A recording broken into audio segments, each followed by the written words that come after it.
जय महाराष्ट्र मंडळी. तुमची शेती अजून तुमच्या नावावर नसेल तर तुमच्या नावावर सहज करून घेऊ शकता, पण ती कशी? चला मी सांगतो. तत्पूर्वी चॅनलला सबस्क्राईब करा आणि इंस्टाग्रामला फॉलो करा. शेतीची मालकी हक्कात अडथळा आणणाऱ्या मयत खातेदाराच्या नावांची 7/12 उतार्यावरून नोंद कमी करून त्यावर वारसांची नावे लावण्यासाठी 1 एप्रिल पासून राज्यभर जिवंत 7/12 मोहीम राबवली जाणार आहे. महसूल मंत्री चंद्रशेखर बावनकुळे यांच्या मार्गदर्शनाखाली ही मोहीम सुरू करण्यात आलेली आहे.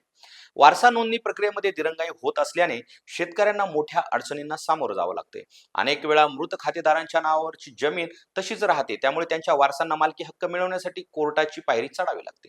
ही प्रक्रिया वेळखाऊ आणि खर्चिक असल्याने शेतकरी त्रस्त होत आहेत. त्यामुळे जिवंत 7/12 मोहीम महसूल विभागाने राबवण्याचे ठरवलेले आहे. त्यामुळे मयतांच्या वारसदारांना त्यांच्या हक्काची जमीन लवकर मिळणार आहे. ही मोहीम शेतकऱ्यांसाठी दिलासा देणार आहे. ही संपूर्ण प्रक्रिया फक्त 1.5 महिन्याच्या कालावधीत पूर्ण केली जाणार आहे. चला तर पाहूया जिवंत 7/12 मोहिमेचे वेळापत्रक कसे असणार आहे. 1 ते 5 एप्रिल तलाठी गावनिहाय मयत खातेदारांची यादी तयार करून चावडी वाचन करतील. 6 ते 20 एप्रिल वारसांना आवश्यक कागदपत्रासह अर्ज सादर करण्याची संधी दिली जाईल.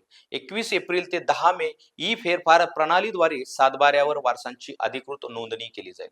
चला तर पाहूया अर्ज करताना कोणती आवश्यक कागदपत्रे लागतात.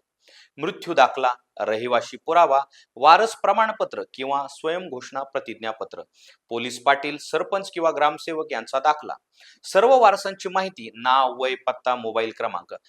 तसेच कोणत्याही दलालला किंवा अधिकाऱ्याला पैसे देऊ नका. महसूल विभागाने ही मोहीम पूर्णतः मोफत असल्याचे जाहीर केलेले आहे. धन्यवाद.